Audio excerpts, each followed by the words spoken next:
On an ordinary weeknight in a quiet college town, the library glowed like a beacon at the center of campus life. Students filtered in and out carrying heavy backpacks and the burden of midterms, while the staff prepared to close for the evening. Among them was 19-year-old Emily Carr, a sophomore known for her discipline and shy demeanor. She was a creature of habit, always the one who stayed until the lights flickered, marking the library's subtle reminder that it was almost time to go home. That night, nothing seemed unusual. Emily signed out a textbook, slipped her phone into her jacket pocket, and sent a quick message to a friend. "On my way."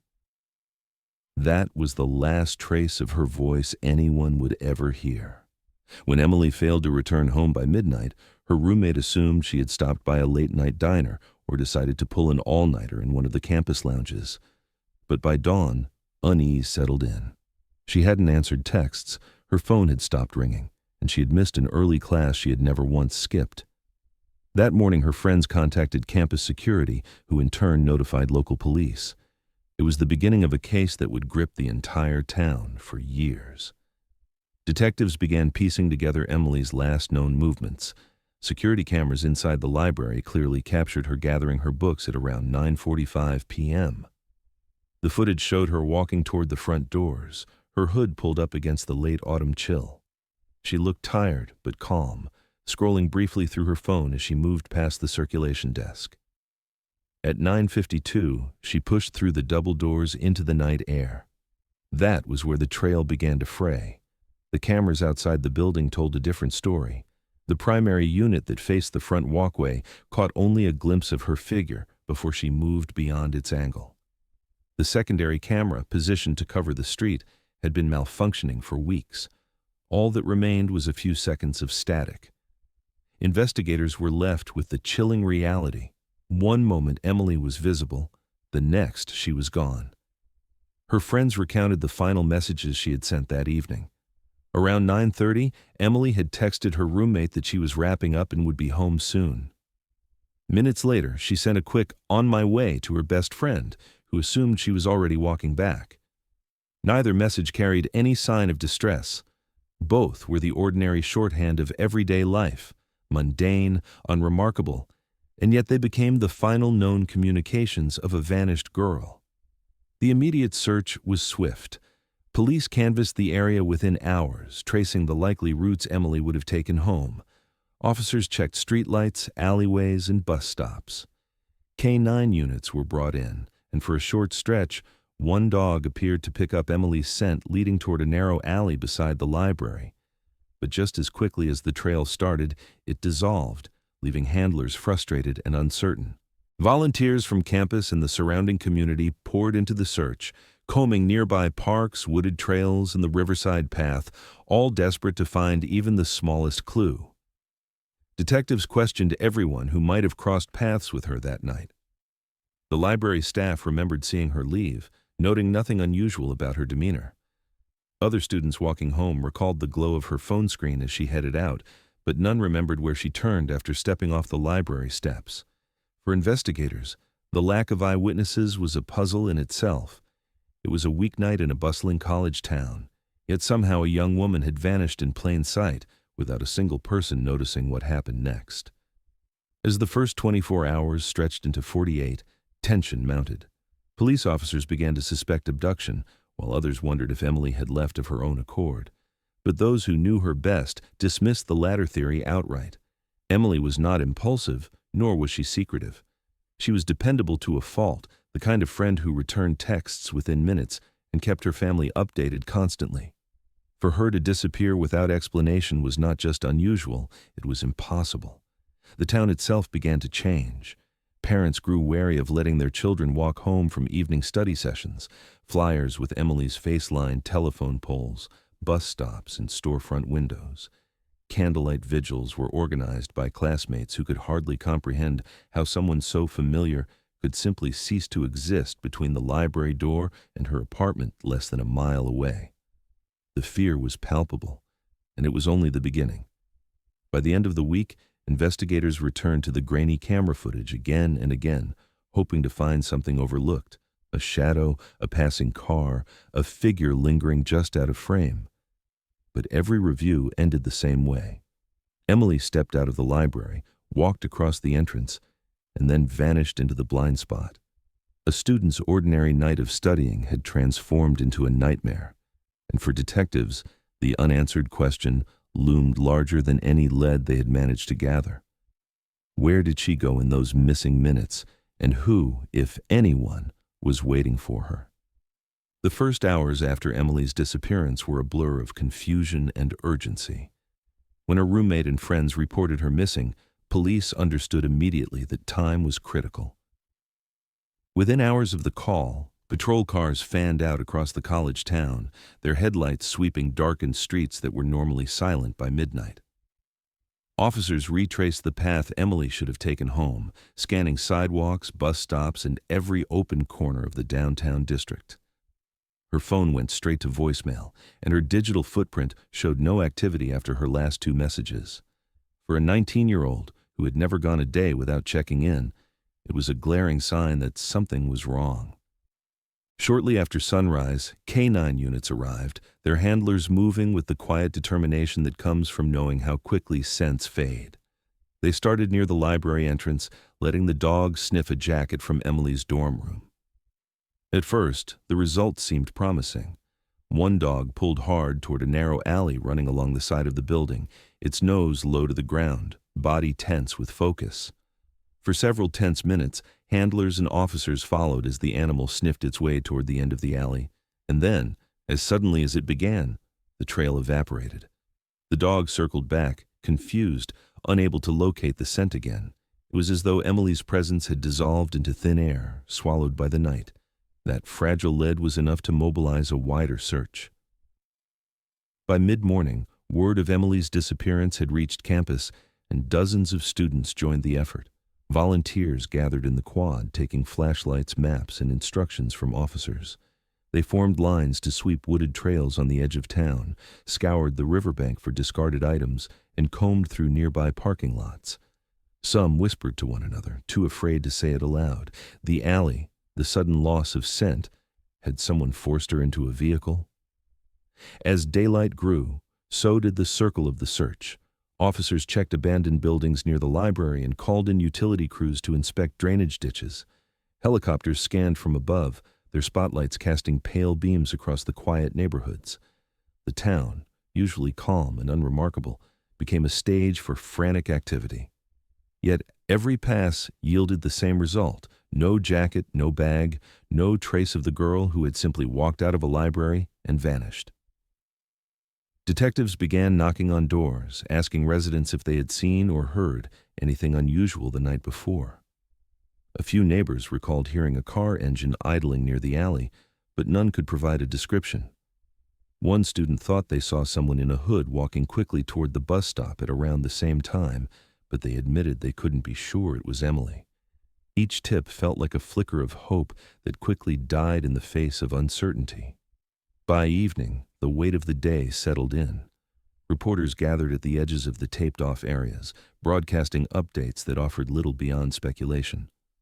Parents arrived in town, their faces stricken with the kind of panic that had no relief. Emily's mother clutched a photo of her daughter as she spoke to detectives, insisting her child would never walk away, never disappear willingly. To the officers who listened, it only reinforced what they already feared. Someone had taken her, and they were racing against time. The search stretched into the night. Volunteers moved with flashlights through wooded paths, while officers waded into the shallow edges of the river, hoping for any trace that might explain her absence. Police vehicles lined the streets, their lights flashing silently as investigators conferred in hushed tones. Hours ticked by with no answers, and every minute deepened the sense of unease. If Emily had been out there, if she had needed help, why hadn't anyone heard her? As word spread beyond the town, social media lit up with speculation. Posts circulated about a possible stalker who had been seen around campus weeks earlier. Others questioned the broken security camera outside the library, demanding to know why it hadn't been fixed. In whispers, students wondered if Emily had been taken by someone she knew, or if she had walked away into the night for reasons no one could guess. Theories clashed with the harsh reality. There was no evidence, only absence.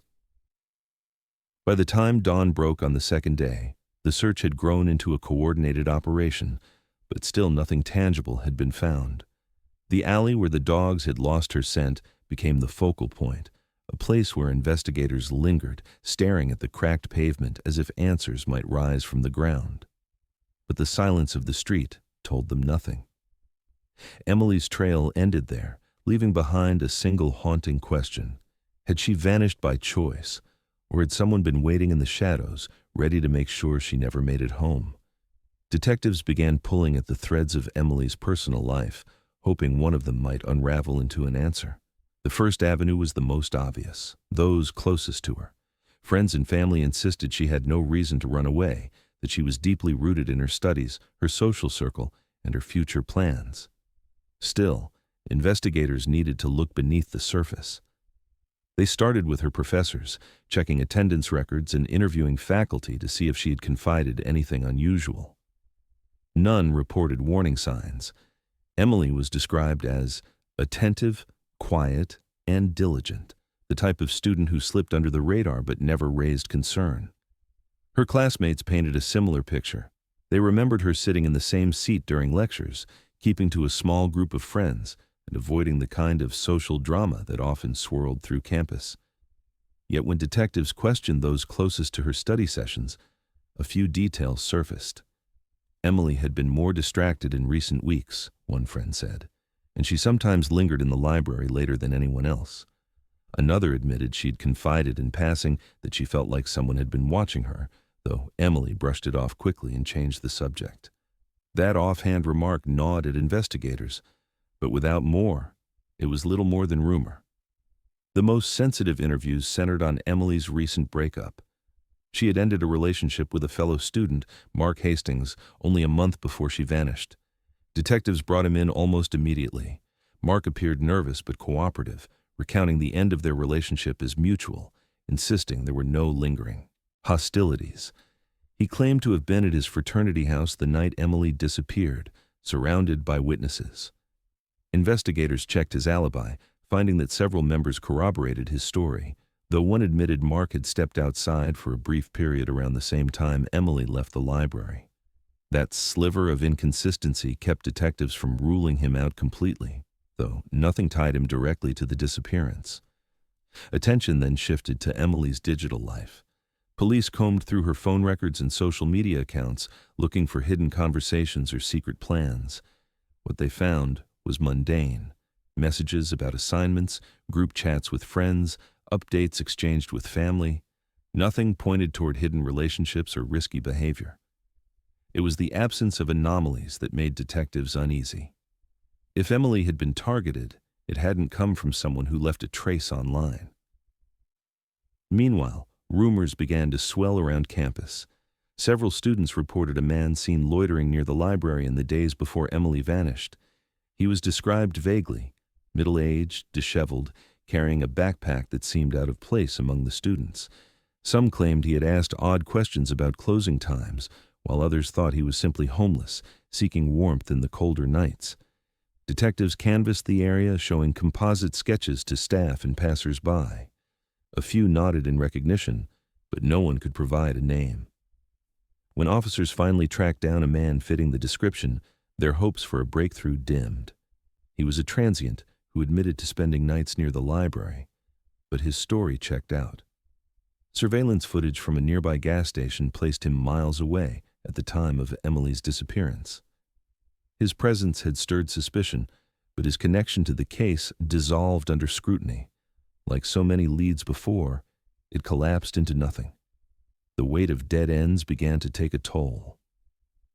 Detectives returned again and again to the small inconsistencies. The fraternity member's vague memory of Mark stepping out, the friend's recollection of Emily feeling watched, the broken camera outside the library. Each detail hinted at something more, but refused to align into a coherent picture. The frustration grew as weeks slipped by, and the sense of urgency that once fueled the investigation dulled into exhaustion. The community followed every development with a mixture of hope and dread. News reports highlighted each new lead, only to later report that it had gone nowhere. Candlelight vigils were held, each drawing fewer attendees as time wore on. Families whispered about the possibility of someone among them holding secrets, while students traded theories late into the night about stalkers, jealous exes, and strangers who blended into the shadows. But in the official case files, what remained was a bleak pattern. Interviews conducted, alibis mostly intact, and no solid suspect. The end of the second month, detectives found themselves staring at walls of notes, photographs, and maps cluttered with pins and strings, none of which brought them closer to the truth. Emily's disappearance had slipped into that dangerous space where suspicion lived without proof, and where promising leads turned out to be nothing more than noise. The investigation was moving in circles, chasing shadows, and every path forward seemed to collapse before it began. In the silence of those dead ends, one question grew louder. If it wasn't the boyfriend, or the classmates, or the stranger near the library, then who had the opportunity to make a 19-year-old girl disappear within minutes of leaving a building filled with people? As the weeks dragged on with no breakthroughs, investigators shifted their focus back to the one place where Emily was last definitively seen: the library itself. On the surface, it was an unlikely suspect. The building stood as a familiar cornerstone of the college, a place of study, routine, and structure. Yet, as detectives retraced Emily's final steps, questions began to arise. Was it possible she had never actually left the building at all? Officers began interviewing staff more closely. Custodians and night workers recalled the night of her disappearance in greater detail, and some mentioned things they had brushed off at the time. A janitor admitted he often heard strange noises echoing through the back corridors, thuds, the faint sound of dragging, sometimes what he thought might have been muffled voices. Another worker described a heavy door in the basement that had been locked for years, a door no one seemed to have a key for anymore. These details had never been reported, dismissed as the quirks of an old building settling, but they suddenly carried new weight in light of Emily's vanishing. Detectives requested the library's original blueprints from city records, hoping to understand its layout more clearly. What they found only deepened the mystery. The building had been constructed in phases over several decades, with additions stacked on top of older foundations. Beneath it lay a network of maintenance shafts, crawl spaces, and service tunnels that many current employees didn't even know existed. More troubling was the discovery of a sealed basement area, cordoned off during renovations years earlier and largely forgotten. On paper, it was accessible only through a stairwell that no longer appeared in active use. Search teams descended into the guts of the building. They pried open access panels and swept through boiler rooms, dragging cadaver dogs through cramped utility shafts lined with pipes. Dust and cobwebs coated everything, and the air was stale with disuse. But each search ended the same way. Empty spaces, no signs of Emily, no belongings left behind. The sealed basement, once thought to hold promise, turned out to be inaccessible without major construction work. 2. Investigators under pressure, the prospect of tearing apart the building seemed too extreme without stronger evidence. Rumors spread quickly across campus. Students whispered about the possibility of secret rooms hidden below their feet, stories of tunnels used decades earlier that now lay abandoned. Some swore they had heard footsteps in hallways long after the library was closed, while others claimed they had seen shadows moving through locked sections. Though none of it could be confirmed, the idea that Emily might still be inside the building, somehow overlooked, unsettled the community deeply. Detectives tried to temper the speculation. Official statements stressed that the library had been searched thoroughly and nothing pointed to Emily being trapped or hidden inside. Still, behind closed doors, officers wrestled with unease. The noises reported by workers, the sealed sections of the basement, the incomplete camera coverage. These details didn't fit neatly into the narrative of an abduction outside. They suggested something more complex, but without tangible proof, suspicion couldn't become fact. By the third month, attention began drifting elsewhere. Theories about strangers, vehicles, and chance encounters outside the building regained prominence, while the notion that Emily might have remained inside was quietly filed away. For the families and students, This dismissal left a lingering discomfort. It felt as though one of the most important questions, whether she had ever truly stepped beyond the library, was left unanswered. The building itself seemed to bear the weight of that doubt. To many, it stopped being just a place of study and became a monument to unease.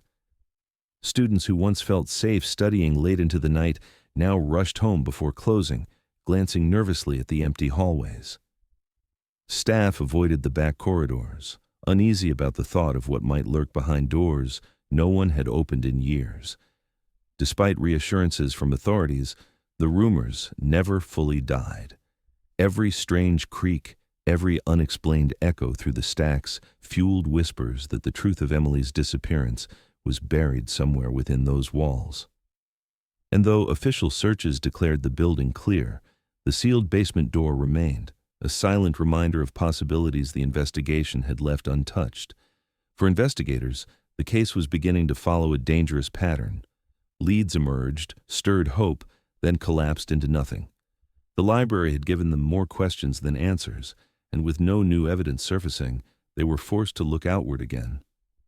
But for the community, a darker thought lingered. What if the place they all trusted had been hiding the truth in plain sight all along? Months turned into years, and the absence of answers took on a life of its own. The investigation had slowed, then stalled, and eventually settled into that cold, stagnant place where files gathered dust and phone calls went, unanswered. Emily's name no longer led the evening news. Her photo no longer dominated front pages, and the urgency that once pulsed through the town dulled into a heavy, persistent silence. In that silence, theories multiplied. Some believed Emily had been abducted by a stranger and driven far from the college town before anyone even realized she was gone.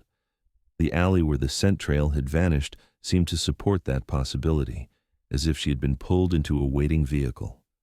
Others thought the truth lay closer to home. Her recent breakup, her circle of friends, even classmates who once seemed harmless, were all whispered about as potential suspects. The absence of evidence left too much room for speculation, and speculation filled every gap with fear. The longer the case remained unsolved, the wilder the theories became. On campus, students spoke in hushed voices about a man rumored to have followed women near the library weeks before she vanished. Online forums dissected her final hours, pointing out inconsistencies in interviews, questioning alibis, and building timelines from scraps of public information. To outsiders, it was another mystery to puzzle over. To those who lived in the town, it was a wound that refused to heal. The college itself began to change. What was once a vibrant, welcoming campus now carried an undercurrent of unease. Students avoided late-night study sessions unless they traveled in groups. The library, once a refuge for long nights of preparation, became a place of suspicion. Some swore they still heard unexplained noises in its corridors. Others claimed they saw shadows that vanished when approached. Most simply rushed out before closing, unwilling to linger in the place where Emily had been seen for the last time. Fear stretched beyond the campus borders. Parents no longer felt safe letting their children walk alone at night, and some demanded the college take more responsibility for security. Patrols increased, cameras were repaired and expanded, and yet the atmosphere didn't improve. Safety measures couldn't erase the fact that a 19-year-old had disappeared from the heart of town, and no one could explain how. Every year, as the anniversary of her disappearance approached, the town braced itself. Vigils were held in the quad, with candles flickering in the cold air as classmates, parents, and strangers gathered to remember her. Speeches were made, prayers were whispered, and songs were sung, but each year the crowd grew thinner. At first, hundreds attended, united in grief and hope. By the 5th anniversary, the gatherings had dwindled to small clusters of faithful supporters and grieving family members who could not let go. Hope faded, and with it, the collective will to believe the case would ever be solved. Emily's parents refused to let her name slip into silence.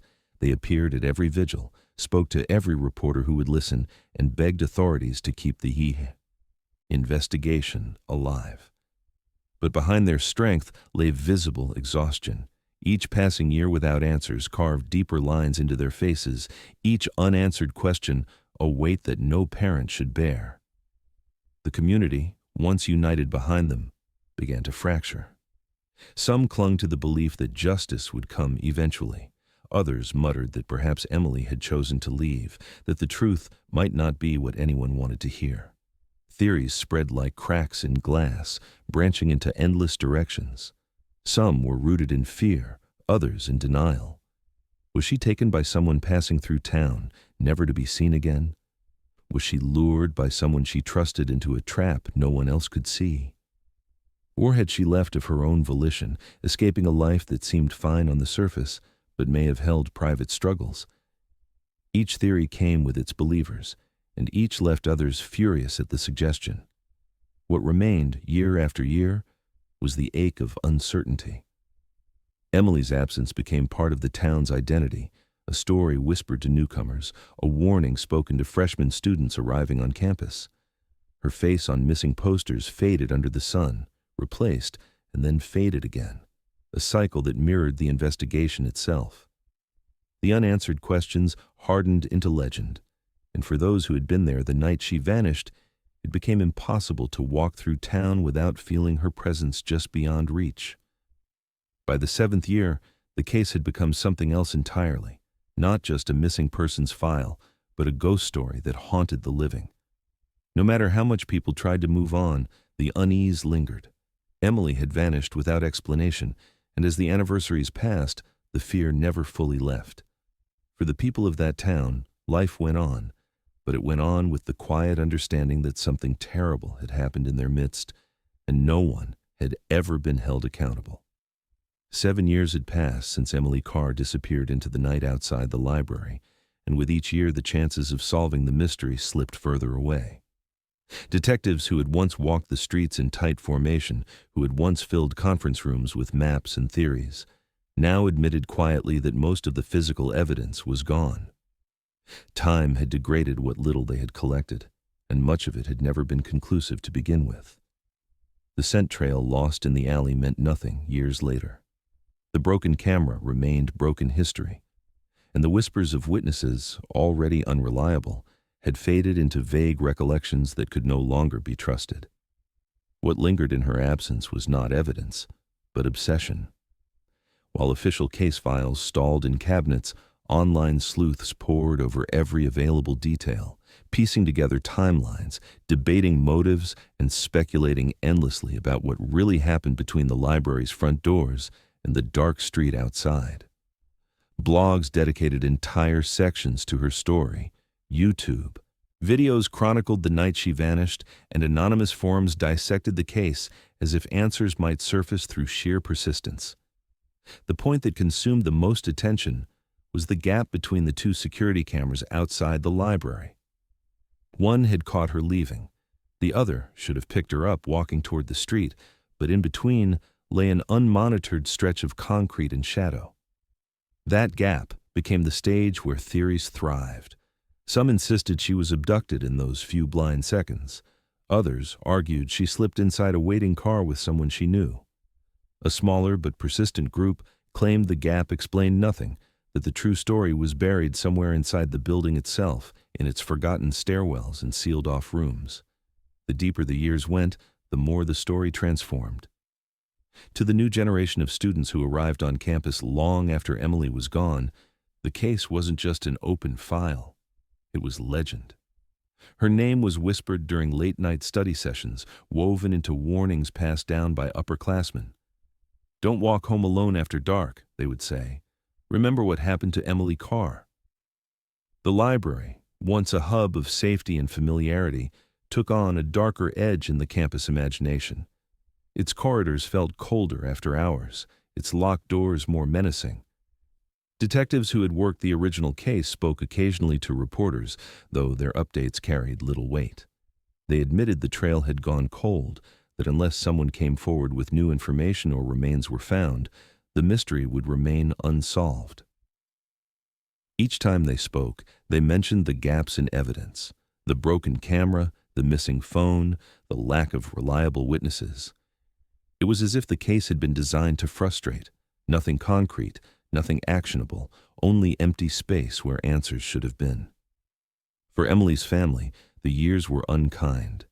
They continued to appear at vigils, their faces etched deeper with grief, their voices quieter, but no less determined.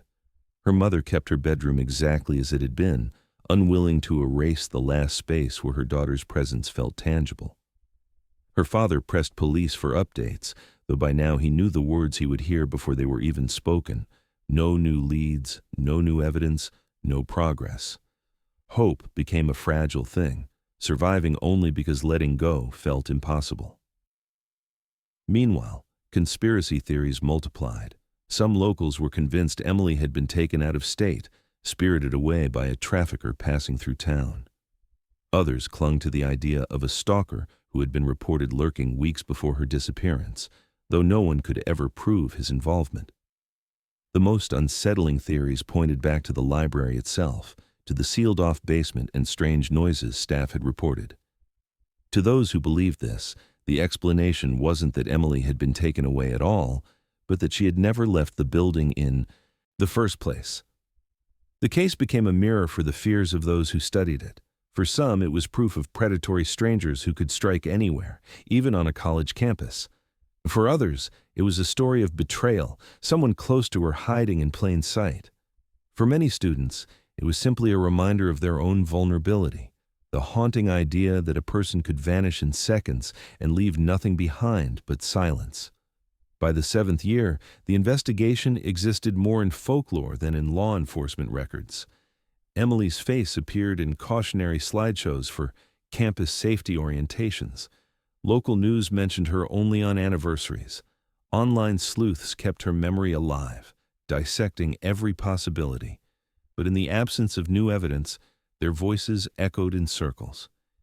The story had become untouchable, not because it was solved, but because it was unsolvable, at least with the pieces anyone had. It was in that limbo that Emily's case reached a turning point, though no one could see it coming. The files may have gathered dust and the town may have settled into uneasy acceptance, but in the shadows of the library itself, something still waited, locked behind a forgotten door. 7 years after Emily Carr's disappearance, the library stood as both a place of study and a monument to unease. Its walls had absorbed the whispers of students, the quiet warnings of parents, and the weight of unanswered questions. By then, the building itself had grown old, its paint flaking, its wiring outdated, its structure demanding attention. When the college finally secured funding for a full renovation, administrators saw it as an opportunity to modernize a space that had become outdated. Few considered what might be unearthed in the process. The construction crew arrived in early summer when campus was quiet and most students were away. Their task was straightforward: strip down the old storage wings, replace faulty wiring, and bring the building up to modern safety standards. They began clearing out dusty rooms filled with broken furniture, forgotten archives, and decades-old boxes that no one had touched in years. To them, it was just another job. To those who remembered Emily, the idea of disturbing hidden corners of the library carried an unspoken weight. As the days passed, the workers made their way deeper into neglected spaces, following outdated blueprints and encountering walls that didn't always match the drawings. One hallway in particular drew their attention. It was narrow, lined with cracked plaster and pipes that rattled when disturbed. The air grew heavier as they advanced, as though the corridor had not been ventilated in decades. At the end stood a steel door, rusted and thick, with hinges nearly fused from time. Some of the older staff remembered hearing about that door. It had been sealed off during a previous renovation in the late 1980s, when parts of the basement were deemed unnecessary for daily use. Over the years, it had become part of the building's mythology, a locked room that no one bothered to question. Maintenance crews assumed it led to nothing more than abandoned storage or sealed utility tunnels. Generations of workers had walked past it without a second thought. But now, with the library under reconstruction, the door could no longer be ignored. The foreman raised concerns about safety. Any sealed chamber in an old building posed risks: mold, unstable foundations, even asbestos. For compliance, the space had to be inspected. The problem was that no one had a key. Locks that old rarely yielded to simple tools, and after several failed attempts with master keys and drills, the crew realized the only option left was to cut it open. When word spread that the renovation team had found a locked steel door no one had entered in decades, it reignited old whispers. Workers joked uneasily about ghosts and long-forgotten secrets, while staff members exchanged glances they didn't care to explain. A few even murmured about Emily, though quickly quieted themselves. After all, detectives had dismissed the theory years ago that she could still be inside the building. It seemed too far-fetched, too cruel. Yet the timing and the location were difficult to ignore. The crew scheduled the breach for the following morning. They marked off the corridor with caution tape and moved heavy cutting equipment into place. Dust hung in the air as grinders sparked against the corroded steel. With each strike of the tool, the door groaned, sending vibrations down the narrow hallway. Some workers admitted later they felt a sense of dread, though none could explain why. To them, it was just another sealed room, yet they carried an unspoken awareness that the library had been tied to a mystery no one could solve. By late afternoon, the final hinges began to give way. The foreman halted the effort, deciding it was best to finish the job with safety officials present. The door, though not yet open, had shifted just enough to reveal a stale draft of air seeping through its edges. It smelled of dampness and age, the kind of scent that told everyone on site the space behind it had been sealed for a very long time. The workers covered their tools, taped the hallway again, and left for the night. For the first time in years, the library itself seemed to stir with anticipation. The locked steel door, long ignored, was about to reveal what it had kept hidden. No one could yet know that behind it lay the key to unraveling the mystery that had haunted the town since the night Emily Carr vanished. The next morning, the crew gathered at the end of the narrow hallway, the sealed door looming before them like an artifact from another time. Sparks flew as cutting tools bit into the rusted steel, the whine of machinery echoing down the corridor. The hinges groaned under the strain until, with one final shriek, the lock surrendered. A worker leaned his weight against the door, and it swung inward with a low metallic moan. A draft of air spilled out, stale and suffocating, carrying with it the heavy scent of decay and dust. The men hesitated before stepping across the threshold, their flashlights cut through the darkness, illuminating walls streaked with moisture and stacks of forgotten furniture. Chairs with broken legs, tables draped in cobwebs, and boxes collapsed under their own weight filled much of the space. The air was oppressive, thick with years of neglect. For a moment, the scene looked exactly as expected, another sealed-off storage room, abandoned and unremarkable. Relief rippled through the crew, if only briefly. As they pushed deeper, however, the atmosphere shifted. The beam of one flashlight caught the edge of something out of place, half buried beneath fallen debris. A faded backpack lay crumpled in the corner, its fabric stiff with dust. One of the workers bent down, brushing it off, and froze when he saw the initials stitched faintly into the strap. The name matched the missing girl whose photo had once covered every pole and storefront in town. The discovery stunned them into silence. No one spoke as their light swept the floor again, this time with greater care. Papers lay scattered nearby, some torn, others folded, their ink blurred, but still faintly legible. They appeared to be notes, fragments of assignments or journal entries. Then, at the far end of the room, one worker's light fell on something that made his chest tighten.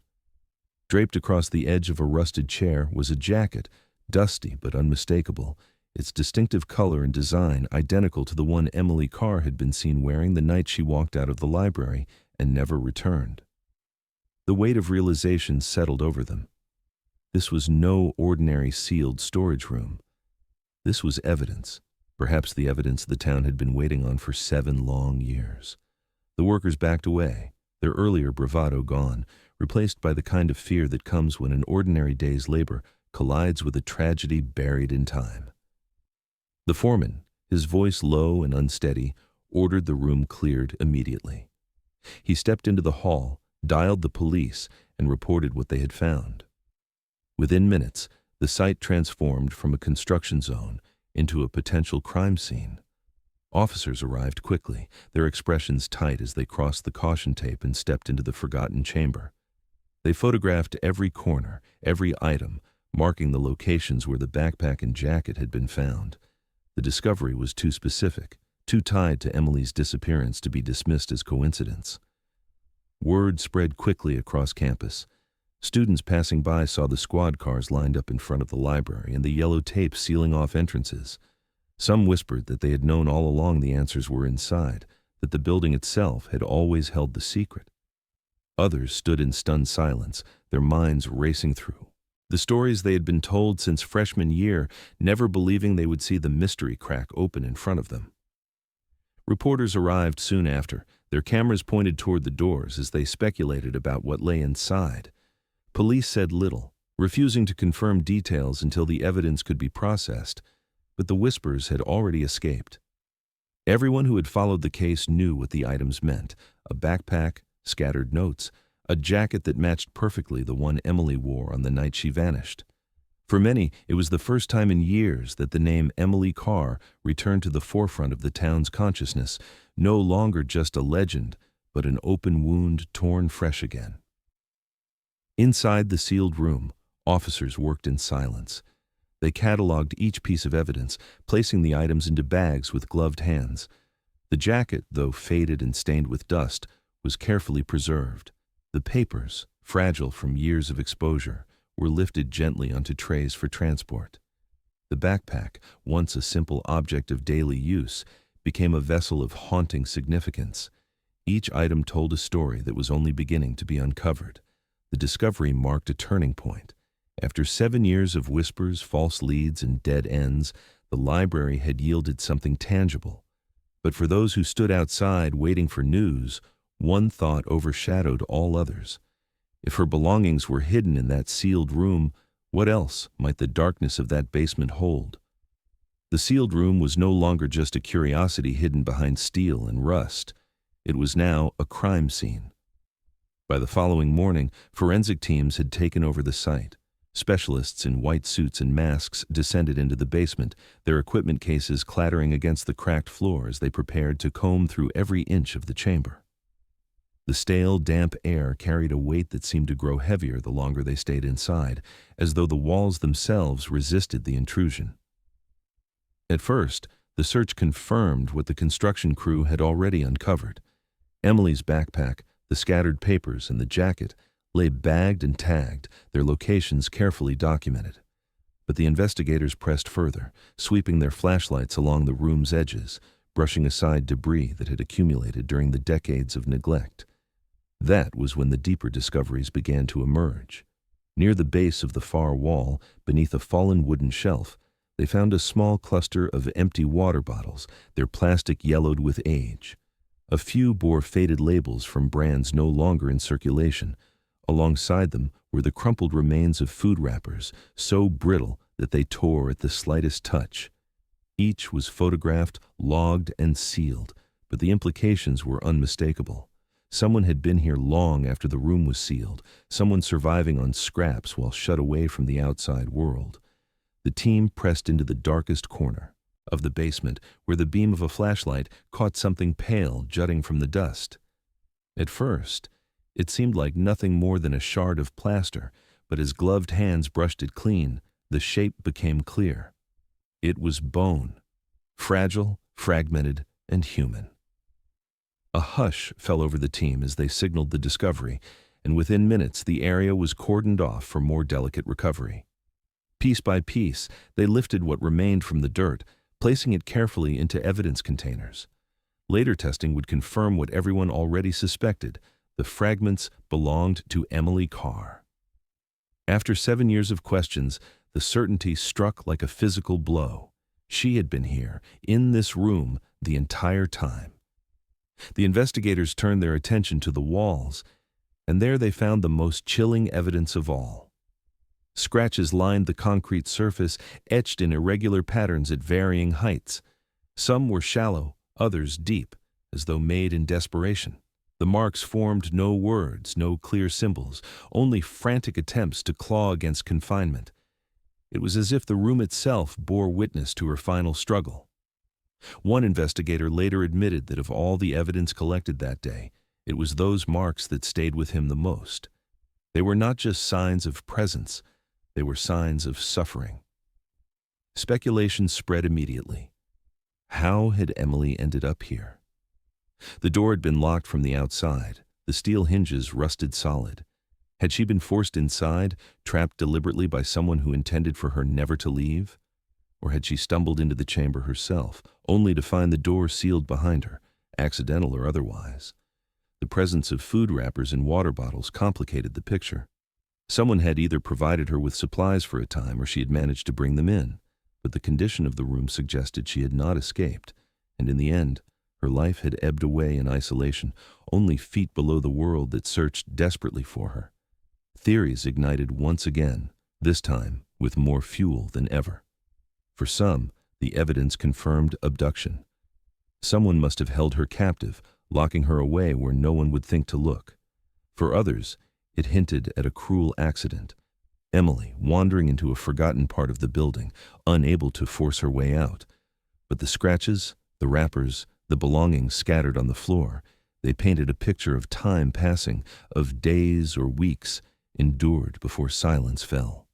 Outside the building, word spread quickly as news outlets broadcast the discovery. Crowds gathered at the perimeter, students and townspeople alike straining for a glimpse of the place that had swallowed Emily whole. Parents clutched their children's hands more tightly, faces pale as reporters described the grim details. Her family was notified privately, their grief renewed with the confirmation they had both longed for and dreaded.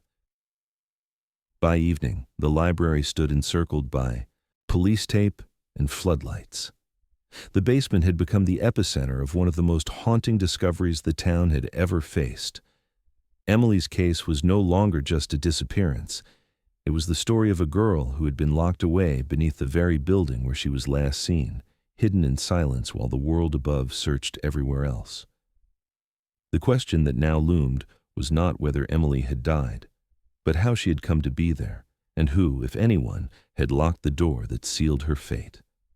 The revelation that Emily Carr's remains had been found beneath the library should have brought an end to years of torment, but instead, it left the community with a hollow, unsettled silence. News of the discovery spread with a kind of grim inevitability, splashed across headlines and whispered through classrooms and coffee shops. Parents who once told their children not to linger after dark now spoke with a different edge to their warnings. Students who had used the library daily looked at its walls with suspicion, their footsteps hesitant on floors that suddenly seemed too close to hidden rooms. The discovery had confirmed what many feared, that Emily had never left that building, but it did not explain the deeper question. How had she been locked inside, and by whom? Investigators combed the sealed room for anything that could answer that question. Forensic teams returned again and again, brushing walls, testing air samples, scraping particles from surfaces that had been untouched for years. The door itself was analyzed in painstaking detail. It had been sealed from the outside, the lock corroded with age. That alone seemed to suggest human intent. Yet when analysts checked for fingerprints or DNA, what they found was too degraded to be useful.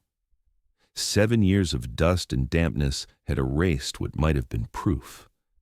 The only evidence that remained were the artifacts already recovered, her belongings, the food wrappers, the water bottles, and the marks on the walls. They told a story of presence, of confinement, but not of who was responsible. Theories reignited, and the case once again became the subject of furious debate. Some insisted she must have been tricked into entering the basement, perhaps by someone she trusted. Others believed she was forced inside and locked away deliberately. There were even those who clung to the possibility that it had been an accident, that she had wandered into the room and become trapped by a door that was never meant to be closed behind her. But those explanations all fractured against the same reality. The The door had been sealed shut. It could not have locked itself. Someone at some point had turned that key or forced that bolt. For Emily's family, the discovery brought a kind of cruel closure. They finally had confirmation that she had not run away, that she had not vanished into thin air. She had been there all along, beneath the very place where her name had first entered the public consciousness. Yet the relief of knowing where she had been ended quickly. They were left with the unbearable knowledge that her final days had been spent in isolation, her last moments marked by desperation etched into concrete. To know she had been so close, unheard and unseen, left her parents reeling with a grief that was almost sharper than before. The town responded with grief as well, though it was laced with unease. Candlelight vigils returned, larger than they had been in years. Hundreds stood outside the library, candles trembling in the night air, faces lit with sorrow and disbelief. Names were whispered, prayers said, but beneath it all was a current of anger. Anger that the truth had been hidden for so long, that the sealed room had never been fully searched, that answers had been buried in plain sight. For many, the discovery felt like a failure, not just of justice, but of imagination, that no one had considered the possibility she was still within the building.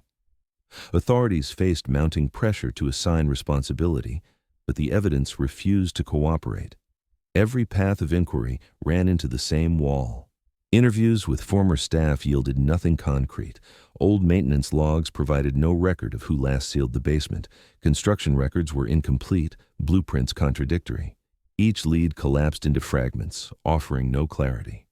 Detectives were left with the bitter realization that they had found Emily's fate, but not her killer, her captor, or the truth that had led her to that place. The library itself became both a shrine and a scar. Flowers and photographs piled up on its steps, messages of love and grief taped to its doors. Yet inside, students moved uneasily through its halls, their eyes drawn to stairwells and corridors they had once ignored.